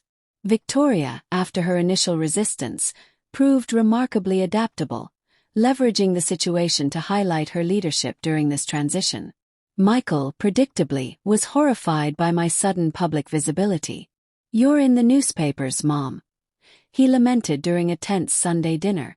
People at work are asking if you're really dating a billionaire who faked being blind. And what do you tell them? Asked, genuinely curious. He sighed, resignation gradually replacing dismay. That my mother has always been extraordinarily perceptive. And that she appears to be happy. 7 months after Marcus Dalton's explosive article, the scandal had largely subsided, replaced by newer, more shocking revelations about other public figures. Edward and I had established a new normal, dividing our time between his mansion and my apartment, which I kept as a private refuge, maintaining my independence even as our lives became increasingly intertwined. On the anniversary of our first meeting at the train station, Edward suggested a return to that location. Thomas drove us there, parking discreetly across the street. 1 year ago, Edward reflected, you were abandoned here without resources, and I was imprisoned in a deception of my own making. And now? I prompted, enjoying the symmetry of returning to where our story began. Now we're both free in ways neither of us anticipated. He reached into his pocket, withdrawing a small velvet box. Which brings me to a question I never imagined asking at this stage of life. Inside the box was an emerald ring, elegant in its simplicity. Linda Harris, he said formally. Would you consider marriage to a reformed fraud who has never seen more clearly than when he met you? I laughed at his characteristically honest self-deprecation. I would, I replied, allowing him to slip the ring onto my finger. Though I insist my son walk me down the aisle, however much he struggles to understand us. As we sat together at the train station where everything had changed, I thought about the extraordinary journey from that first encounter. The abandoned mother, the seemingly blind gentleman, and a whispered suggestion that led to revelations neither of us could have predicted. Your son will regret leaving you, Edward had said that day. He had been right, though not in the way either of us expected. Michael's thoughtless abandonment had opened the door to transformation. Not just for me, but for Edward, and ultimately for Michael himself, who was slowly learning to see his mother as a woman with her own story still unfolding. The wedding took place 3 months later in the garden where Edward had first confessed his deception to me. A small, intimate ceremony attended by close friends and family. Victoria served as Edward's best person, her initial wariness having transformed into genuine warmth toward me. She'd even admitted, during a particularly honest conversation over wine, That watching her father emerge from his self-imposed isolation had been worth the scandal and complications.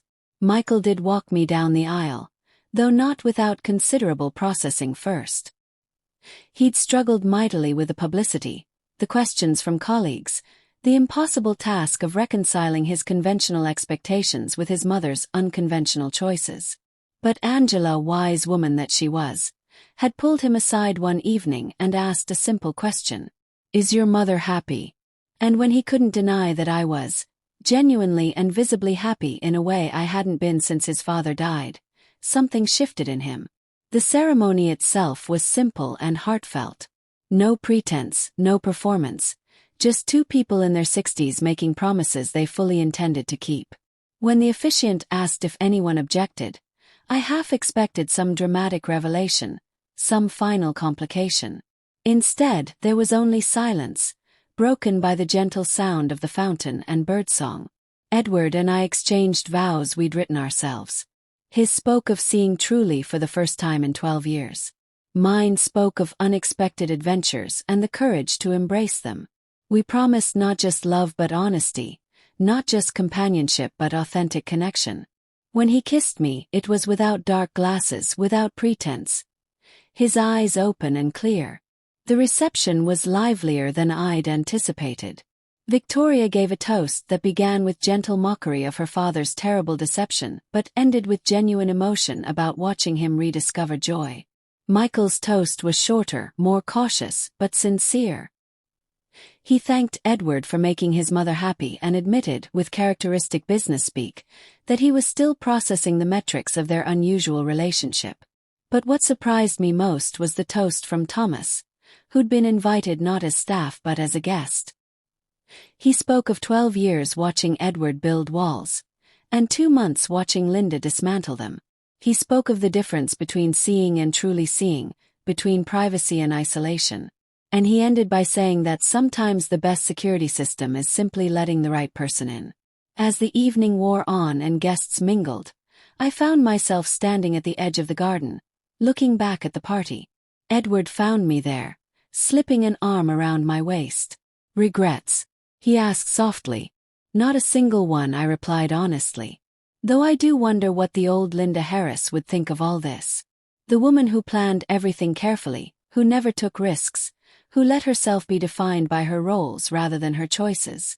He considered this. I think she'd recognize that this is still her.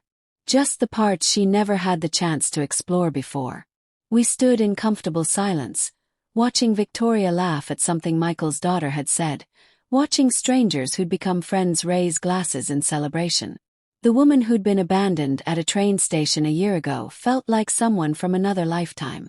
Not because she'd transformed completely, but because she'd finally given herself permission to be fully herself. "You know," I said thoughtfully, "there's a certain irony in all this. A man who pretended to be blind teaching me to see myself clearly. A woman who spent her life caring for others teaching me it's okay to be cared for," he countered. We smiled at the mutual recognition, the way our individual journeys had intersected and intertwined. Later that night, after the last guests had departed and we'd retreated to Edward's study, now officially our study, we sat by the fire with glasses of champagne. To new beginnings, Edward toasted. To honest endings, I countered, and the space they create for new beginnings. We drank, and then he asked the question that had been hovering unspoken between us all day. "Do you think we would have found each other without the deception? Without Michael abandoning you, without my performance, without all the unusual circumstances?" I considered this seriously. It was the kind of hypothetical that once would have kept me up at night, analyzing variables and probabilities. Now it simply felt irrelevant. "I think we found each other because of who we are, not despite our circumstances," I said finally. "You noticed someone in distress and offered help. I noticed inconsistencies and sought truth. Those are our natures, Edward. The circumstances just brought them into contact." He nodded slowly. "So you're saying my 12-year deception had the ultimate purpose of positioning me at that train station at exactly the right moment?" I laughed. "I'm saying sometimes the complicated path is the only one that leads where you need to go.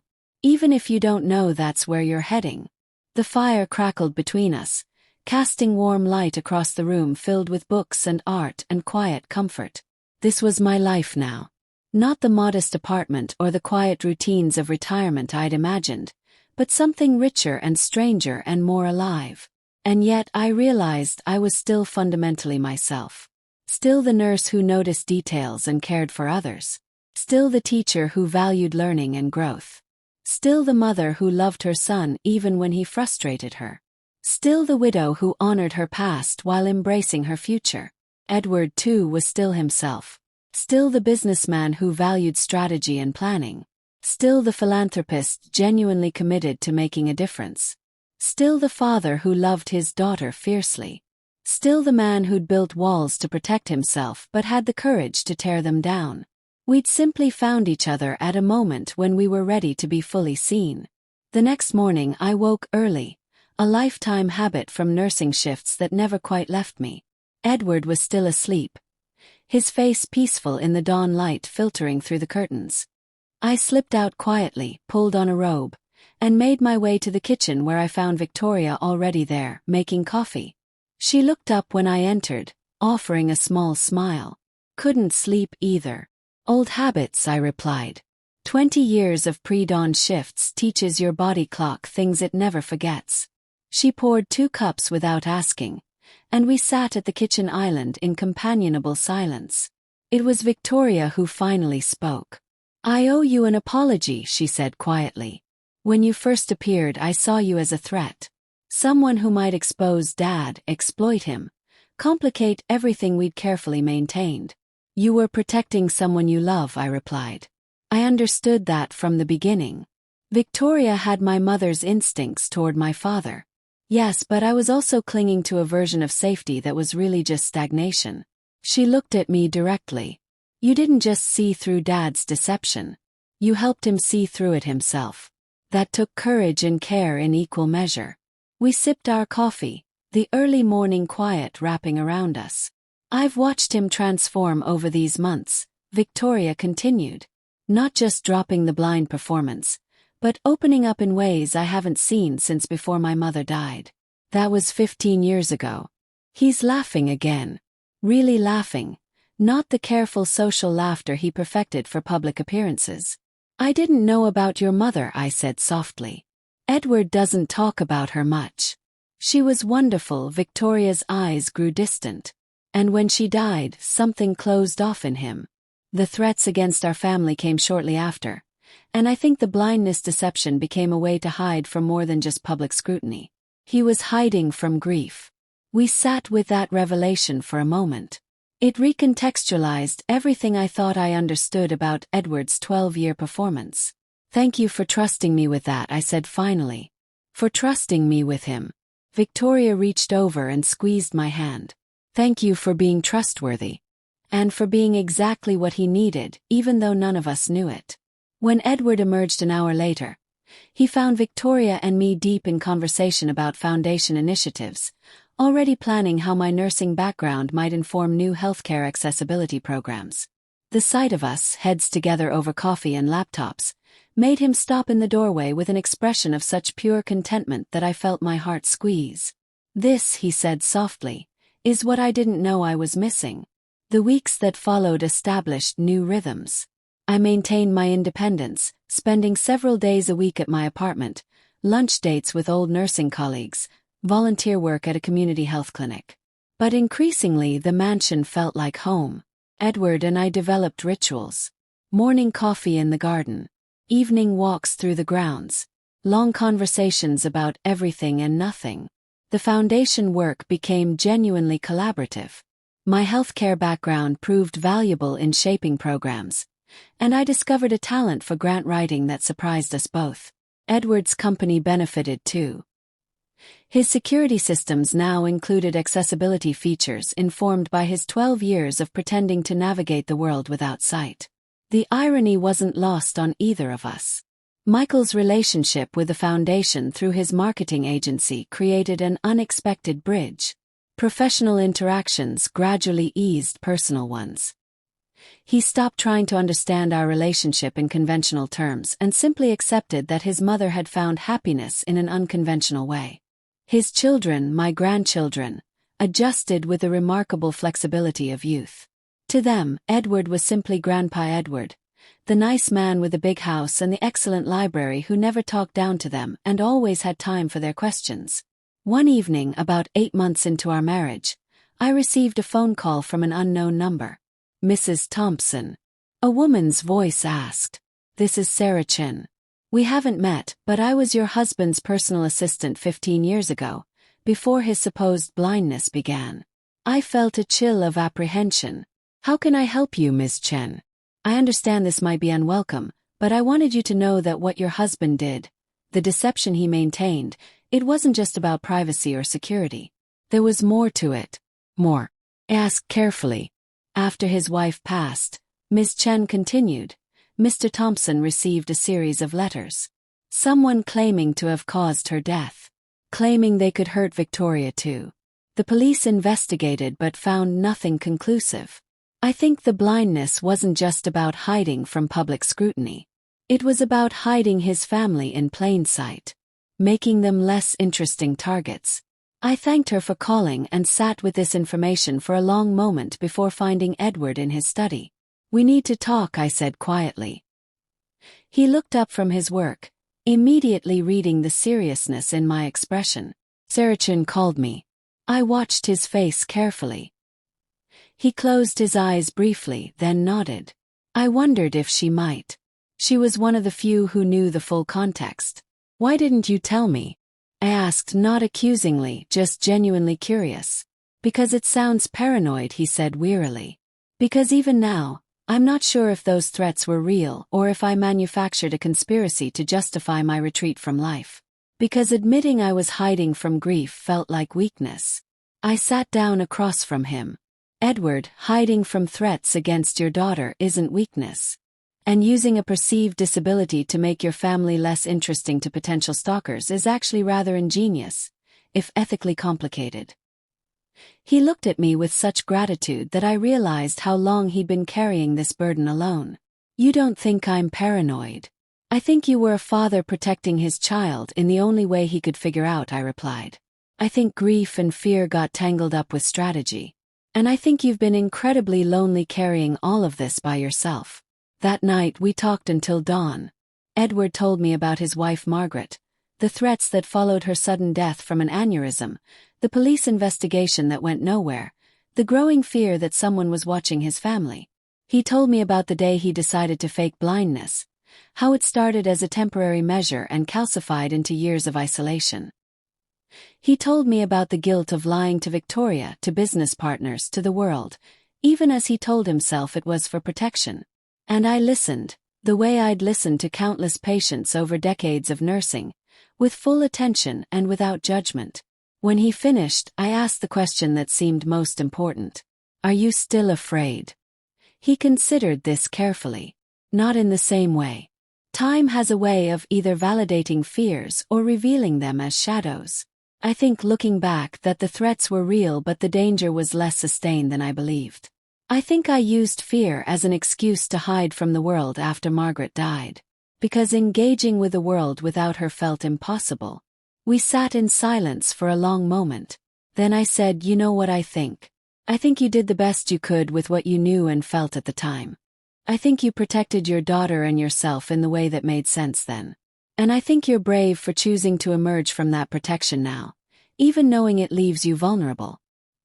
He reached across the table for my hand. "I'm less afraid of vulnerability with you beside me." Smiled. "'Cause I'm not going anywhere." The conversation marked a shift in our relationship. A deeper level of trust and understanding. Edward began talking about Margaret more easily, sharing memories without the weight of unprocessed grief. Victoria, when we eventually told her about the threats, was angry at first that he'd never confided in her, then moved by his protective instincts. The three of us began having regular dinners, not formal occasions but comfortable family meals where laughter came easily and stories were shared without guardedness. My life had become something I never could have predicted. I divided my time between healthcare advocacy through the foundation, maintaining connections with my nursing community, being a grandmother to Michael's children, and building a partnership with Edward that felt both surprising and inevitable. 1 year after our wedding, the foundation hosted a gala celebrating new healthcare accessibility initiatives. This time there was no performance, no pretense. Edward moved through the crowd with his natural confidence. No white stick, no dark glasses, no calculated gestures of dependence. And by his side, I navigated with my own hard-won confidence. No longer the abandoned woman at a train station, but someone who'd found her way to unexpected adventures. During the speeches, Victoria told the story of the foundation's evolution, acknowledging candidly the complicated origins, the years of deception, and the ultimate emergence into more authentic operations. She spoke about how truth, even difficult truth, ultimately serves organizations and people better than comfortable fictions. Then Edward took the stage. Instead of his usual formal remarks, he told a story. About a man who hid from life and a woman who saw through his hiding. About a chance encounter at a train station that changed everything. About the difference between physical sight and true seeing. He spoke about the 12 years he spent performing blindness and what it taught him about disability, accessibility, vulnerability, and authentic human connection. He spoke about the foundation's renewed commitment to transparency and ethical operations. And then he invited me to join him on stage. I wasn't prepared, had no speech ready, but when I stood beside him and looked out at the assembled guests, I found words coming easily. I told them about being a nurse for 38 years, about caring for others while sometimes neglecting to care for myself, about a son who loved me but couldn't see me clearly, about being abandoned at a train station and the unexpected rescue that followed. I told them about the value of really seeing people, of looking past performances and pretenses to the humans underneath. About how the most meaningful connections often come from unexpected places and uncomfortable truths. About how it's never too late to choose authenticity over safety, adventure over comfort, growth over stagnation. When we finished, the applause was warm and sustained. But what mattered most was the look Edward gave me, full of love and gratitude and partnership. Later that evening, as the event wound down, Michael approached us with his family. "Mom," he said, then paused, struggling with something. "I owe you an apology." "For what?" I asked, genuinely surprised. "For leaving you at that train station." "Michael, we've moved past that." "Not just for that, though, yes, for that too." He glanced at Edward, then back to me. "For not seeing you. Really seeing you. For treating you like someone who needed managing instead of someone with her own wisdom and choices. For being so focused on what I thought you needed that I couldn't see what you actually wanted." I felt tears prick my eyes. "Oh, Michael. Just watching you tonight, seeing you up there talking about being seen and valued and respected," he shook his head. "You've always been extraordinary, Mom. I just couldn't see past my own worry and assumptions to recognize it." Angela, standing beside him, squeezed his hand with a smile that suggested she'd had something to do with this speech. "Michael," I said softly, "you're a good son who loves his mother. We both made mistakes. We both learned from them. That's what family does." Edward, with characteristic grace, excused himself to give us privacy. Michael hugged me then, a real hug, not the perfunctory embraces we'd exchanged for years, but something genuine and close. "I'm glad you found him," Michael said quietly. "I'm glad you found each other." "Me too," I replied. "Me too." As the evening ended and Edward and I drove home through the city streets, I reflected on the extraordinary journey of the past year and a half. From abandonment to rescue. From deception to truth. From isolation to connection. From fear to courage. The train station where it all began was nearby, and on impulse, I asked Thomas to stop there. Edward looked at me curiously but didn't question. We got out and stood at the same bench where we'd first met. It was late, the station mostly empty, illuminated by harsh fluorescent lights that made everything look slightly unreal. "You sat right there," Edward said, pointing to the bench. "Looking simultaneously proud and humiliated, angry and scared. And you sat beside me," I continued, performing blindness while actually seeing everything more clearly than I could. We were both hiding, he observed. You behind pride and independence. Me behind a fabricated disability. Both of us isolated in different ways. He nodded. And then we found each other. Not in spite of the complications, but because of them. Do you ever wonder what would have happened if Michael hadn't left you there? Edward asked. If you'd made it home safely. If we'd never met. I considered this. I think I would have continued living a half-life. Comfortable but not fully alive. Going through motions but not embracing possibilities. Michael probably would have eventually convinced me to move into that senior facility. I would have been safe and cared for and slowly diminishing. And you? Yes. What would have happened to you? I would have continued performing blindness until it wasn't really performance anymore, he said quietly. Until I'd forgotten what it felt like to truly engage with the world. I think eventually the lie would have consumed the truth entirely. We stood in silence, contemplating parallel lives unlived. Then Edward took my hand. Shall we go home? He asked. Home, I agreed. And as Thomas drove us through the nighttime city, I marveled at how that word had expanded to encompass so much more than a physical location. Home was Edward's mansion and my apartment. Home was the foundation office and the community health clinic. Home was anywhere I could be fully myself, seen and valued and challenged and loved. The months that followed brought their own rhythms and revelations. I discovered a passion for public speaking, giving talks about healthcare accessibility and later life reinvention. Edward gradually re-engaged with his company's operations, no longer through secretive remote management but as an active, visible leader. Together, we established a grant program specifically for older adults pursuing new careers or education. The stories we heard from applicants were humbling.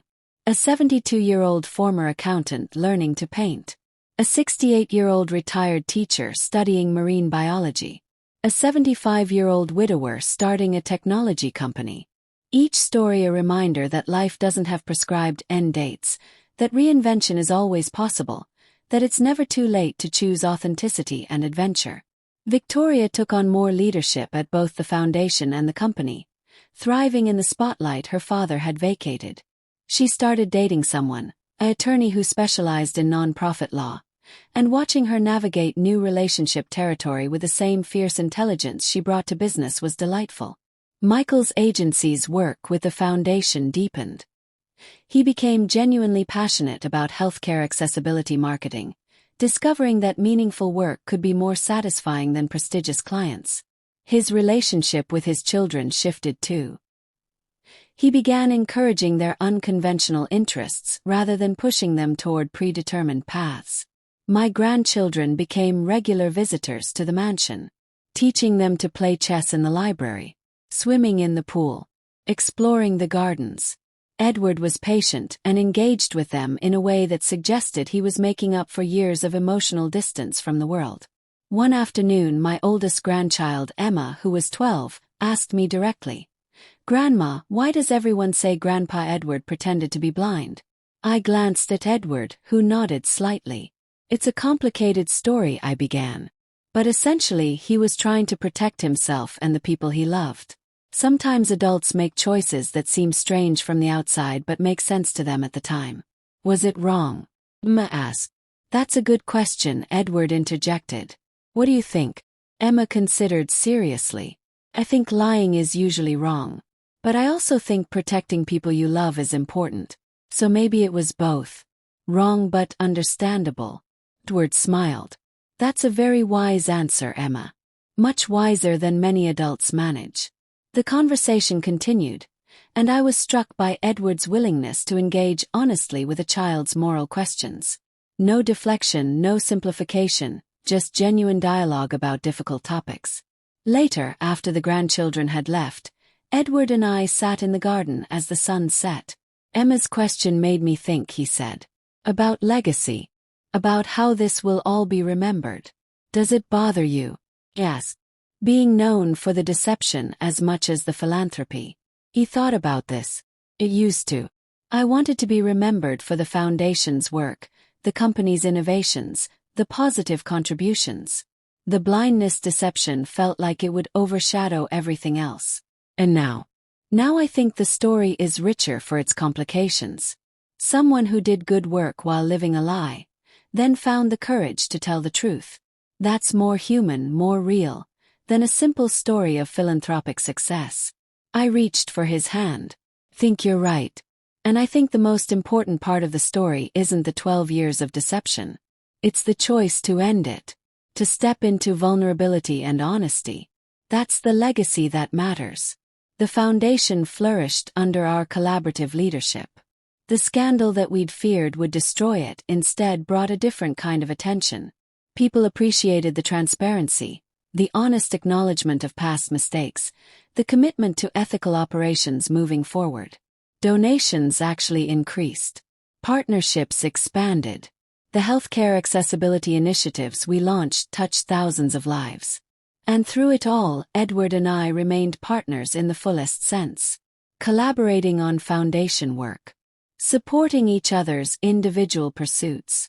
Navigating challenges together. Celebrating successes. Learning constantly from each other. 2 years after our wedding, we took a trip to Italy. My first international travel since Gary had died. Edward had business in Rome but extended the trip to include leisurely exploration of Tuscany. We wandered through Florence's museums, climbed the hills of Siena, stayed in a converted monastery in the countryside. One evening, sitting on a terrace overlooking vineyard-covered hills, Edward said, "I've been thinking about that day at the train station. About the person I was then versus who I am now." And prompted. And I think I've learned something important. The isolation I chose, the walls I built, they protected me from potential threats but also from potential joy. From connection. From life itself. He looked at me directly.